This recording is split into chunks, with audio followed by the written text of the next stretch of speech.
Hola amigos, nuevamente estamos con ustedes en esta charla de café y bueno, pues lo prometido es deuda.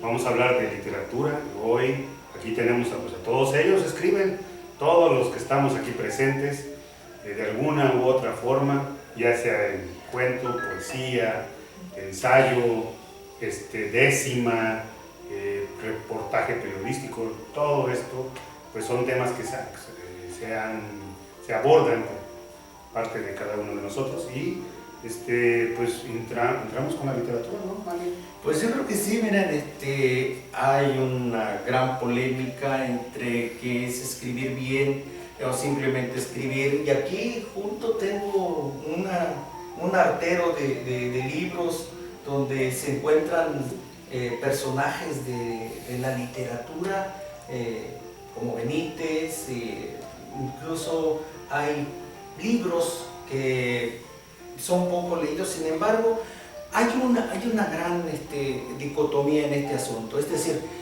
¿cuándo realmente se es gran escritor o es un escritor comercial que vende mucho?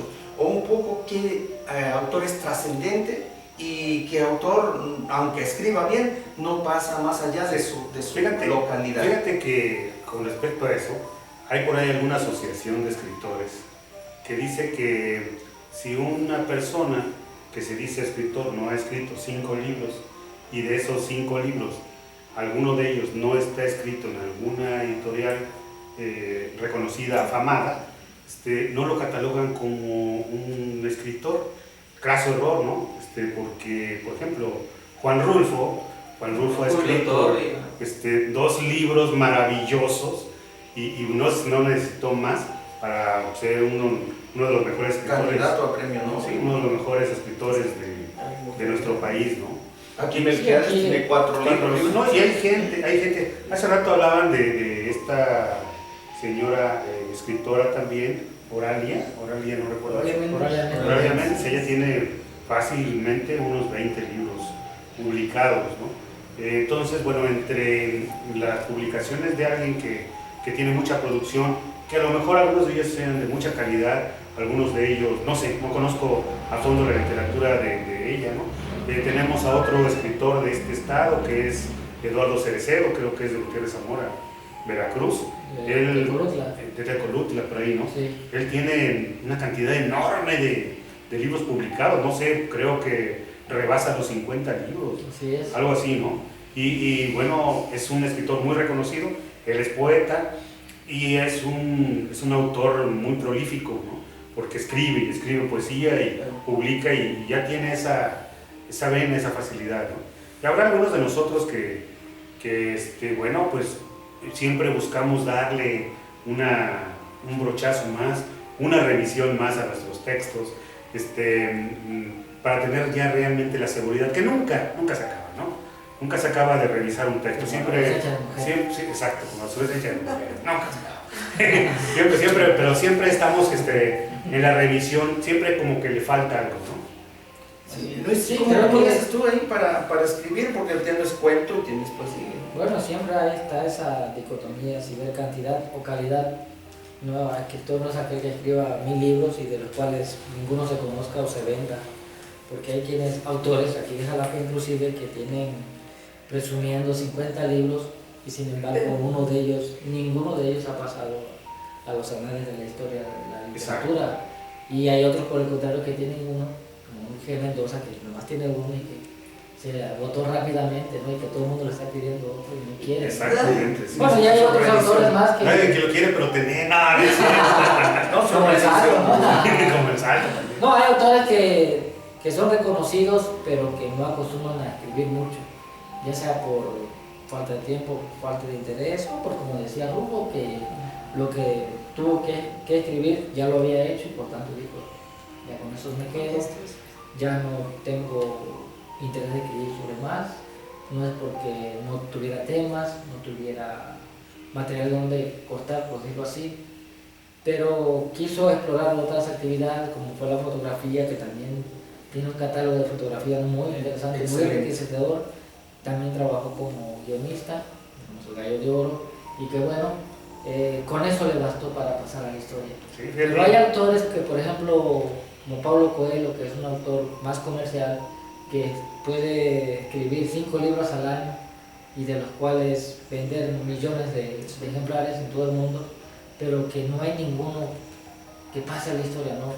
Tú mencionas uno, por quienes es leído también, y no es por menospreciar a los lectores, no es por menospreciar tampoco al autor, es su forma de trabajar, es ver un interés más allá de lo literario, es más que nada por lo económico. Aunque fíjate que te voy a... Sí, no, lo que es que precisamente la gente se va, incluso va adoptando como modas literarias. De repente alguien descubrió, retomando otra vez a este autor, a Coelho, y todo el mundo empieza a comprar esas obras, ¿no? Exacto. Dado, más que buscar la riqueza, digamos, como escritor literaria, es por la necesidad a lo mejor de la gente de buscar esos temas de impulso, de salir adelante. Sí, está englobado dentro de lo que es la literatura de superación personal. O literatura light también, que son historias que son solamente eso, una pero historia. Quizá eso sirva para que posteriormente empiecen a adquirir un gusto por la lectura y empiecen a buscar ya otros autores. Sí, fíjate que sí es cierto, eso también es cierto, ¿no? O sea, hay gente que se empieza a aficionar a la lectura, y si compraban a Paulo Coelho, a lo mejor junto estaba otro que les llamó la atención. Bueno, pero y tal vez leer a Paulo Coelho signifique que la gente lo está leyendo por intereses que van diferentes a los literarios, ¿no? Sí, justo publicidad, ¿no? Justo aquí nos podría ilustrar mucho la intención, cubrir, ¿no? La intencionalidad del escritor y del lector. Por ejemplo, a Coelho, ¿por qué? Porque se está necesitando un aliciente hacia la personalidad. Sin embargo, por ejemplo, habláramos de la obra de Melquíades aquí, que es literatura dedicada a la crónica, que entonces queda un poco más reducida. No sé qué nos podrías comentar. Sí, bueno, Alberto, yo quisiera mencionar que entre los autores veracruzanos tenemos a Leonardo Saleta Juárez, que tiene más de 25 libros realizados, 2 traducidos, uno al inglés y otro al alemán, y ha obtenido los bestsellers. Entonces es un escritor muy reconocido, que dirige o enfoca toda su literatura en el aspecto del Tajín, y ahí tiene bastantes bueno, ahí que le compran, ¿no? El tema es interesante, es un tema muy, muy específico. Como decía la fue Bonifaz Nuño en su época, ¿no? También basado también en historias regionales de la zona del... No, y esa temática interesa, digamos, la del Tajín interesa sobre todo en el extranjero. Y sin embargo, aunque no es de cobertura nacional, pero sí regional, y sirve para que la gente que visita el Tajín... Es como William Faulkner, ¿no? Que escribía sobre el sur de Estados Unidos, ¿no? La zona de Mississippi, y que ahí recrea toda su obra. Y es una obra importante, pero que también trascendió. Claro, pero aquí hay otro problema también, que son de las editoriales, las grandes editoriales, que son quienes patrocinan a ese tipo de autores como Cuauhtémoc Sánchez, Paulo Coelho, mismo. El ese que fue también muy famoso, que vendió millones de copias de... Pues está Lara Castilla, ¿no? El escritor más grande del mundo.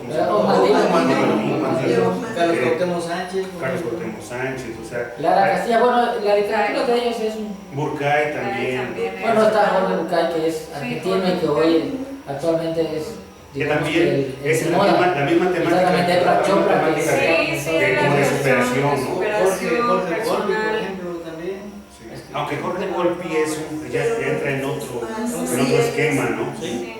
Pero lo que sí es cierto es que me quedé pensando que cualquiera de la gente que escribe, bueno, pues ya quisiera tener un buen aparato de publicidad para poder tener esa cobertura y poder llegar a mucha gente, porque hay escritores buenos que no tienen los canales adecuados y su obra se queda por ahí arrumbada, o se queda con una edición corta, pudiendo darle esa riqueza que está expresando en su obra, pudiendo hacerla a un gran público, ¿no? Es que bueno, es que se condicionan por lo que dice la editorial. Por ejemplo, Paulo Coelho bien puede decir: ya estoy harto de escribir para las editoriales, porque finalmente quienes dictan la línea que va a seguir son las editoriales, que le exigen que le exigen la temática, ¿no? Él puede llegar con otro libro y decirle, ahora tengo un libro sobre esto, ¿sabes qué? Eso no le va a interesar a la gente. Bueno, habría que ver si Pablo Coelho escribe otro tipo de literatura. No, es un ejemplo, ¿no? Es un ejemplo que se da, ¿no? Igual puede ser otro autor, ¿no? Un actor X que va a llegar a la editorial y va a decir la editorial, ¿sabes qué? Hay autores por encargo, ¿no? Hay autores por encargo. Pero los que escriben sobre literatura emotiva, de superación, no recuerdo a alguien que escriba literatura de lo que nosotros consideramos literatura, ¿no? Que viene siendo creación artística. Sí, básicamente en la historia, ¿no? Porque agarran tipo moraleja los autores siempre una prosopopeya, es decir, que toman como personajes principales a animales que dan una lección y que bueno, la gente tiene que aprender esa lección, pero a manera de motivación personal, es decir, de que un elefante iba caminando y se quedó atrapado en un hoyo, y cómo salió ese elefante. Bueno, esas ya son fábulas, ¿no? No, pero es que la literatura de superación personal eso es, ¿no? Que tiene una historia, una fábula, se puede ir extensa, pero no va más allá de eso. Pero es que la misma editorial a través de un contrato, porque obviamente sí, claro, comercial y le genera, y vaya, cuando se pone de moda le genera ganancias, ¿no? Como estaremos viendo. Sigue sobre ese tema. Y son diferentes mercados. Sí. Como estamos viendo, queridos amigos, es el mercado lo que está interesante. Es que es todo así, por ejemplo hay autores como mismo Jorge Volpi, Javier Velasco, el español Arturo Pérez Reverte, quienes ganaron un premio con una determinada obra de calidad y después ¿qué pasa? ¿No? Sacan toda la obra que tenían ahí, que escribieron de niños, que escribieron de jóvenes y se pierde la calidad que tenían antes, ¿no? Pero la gente se va con la finta del nombre, ¿no? Y a partir del nombre ya... Y como vemos, amigos, que nos tenemos al frente esta polémica, esta discusión entre amigos aquí en el café, nos da pauta para conocer que realmente la literatura tiene una serie de vertientes en las cuales ustedes van a encontrar en lo posterior lectura de las obras de cada uno de los que estamos aquí. Bueno, y eso nos va a enriquecer para saber qué es lo que estamos pensando. Incluso la literatura que es dada para la música regional de aquí de Veracruz, como es el son huasteco y el son jarocho, donde la décima tiene también una cavidad muy específica, ya se han escrito grandes obras. Es que así estamos, ¿no? Hay lectores, digamos, específicos también, y hay autores que escriben para determinado público. Maricamé nos puede decir, por ejemplo, que ella se ha abocado mucho a la literatura infantil, y el público infantil es mucho más exigente que cualquier adulto que conocemos. Y hay actores que están condicionados por esa temática o que les gusta, ¿no? Y hay gente mayor como nosotros que quizás no nos va a interesar esa literatura. ¿O qué nos puede decir Mari Carmen? Yo quisiera agregar antes de la señora Carlos del micrófono, de que haya autores que escriben de ellos. Eso no les interesa a los lectores. Hay que escribir de algún tema específico para poder vender. Es parte de la experiencia que yo he tenido. Claro. Combinar lo que es la autobiografía con la realidad y mezclarla, pero hacerla interesante para la gente, ¿no? Y no es generalmente, y tú lo sabes muy bien, no es tomar un tema subjetivo, ¿no? Sino ser objetivo. Pero ibas a comentar algo. Acerca de la literatura, bueno, hemos estado trabajando en el programa del Mundo 40 con la literatura, pero no considerada como arte, como algo que a la gente espanta, ¿no? De que obras literarias hay, no, eso es aburrido, eso es algo que no está a mi alcance, porque no hay la costumbre, desgraciadamente no estamos acostumbrados o educados, ¿no? Para apreciar esas literarias, pero la literatura en todos sus aspectos, uno fundamental es la aplicación en la vida práctica. Hemos estado comentando de la literatura en beneficio de los niños, por ejemplo, en la vida práctica. Estamos hablando de un programa que se inició para niños a partir de los 3 años, que mediante fábulas, cuentos, adivinanzas, te les enseña y se les induce a comer, a alimentarse sanamente, a conocer los vegetales, a conocer las frutas, otro tipo de alimentos que para ellos pues, son desagradables. Por lo regular los niños los sabores que no conocen, los alimentos que no conocen, los rechazan. Entonces, bueno, estamos habíamos comentado de eso. Después también, eso es un punto importante, ¿no? En primer lugar, bueno, la alimentación. Después algo que es fundamental también, la formación de los niños y de toda persona para que sea un ser humano completo, para que sea un ciudadano, un hombre de bien, como decían antes, es la pérdida de valores. Ahora la sociedad está muy mal, sin valores, están desorientados. Y los niños, a partir también de esa edad, de los 4 años, es la edad indicada para empezar a formarlos en valores. En valores. Es también igual la aplicación práctica de la literatura, es igual con cuentos, no precisamente de algún autor determinado, ¿no? Ahorita estamos trabajando con cuentos que son tradicionales, que no son de autor desconocido, que son infantiles, además con cuentos que las mismas mamás pueden hacer, o sea, crear sus obras literarias infantiles a la hora de estar trabajando con ellos. Y bueno, sí hay gente que escribe literatura infantil muy buena. Comentábamos también que hay obras desde la antigua Grecia que también se empleaban para la educación. Literatura de Esopo, por ejemplo, ¿no? Exacto, Sí. exacto, eso iba yo. Las grandes También, fábulas. sí, también hay obra en la literatura indígena, como un libro que esto Mario Millán, Hay uno que que se habla llama sobre los consejos de los...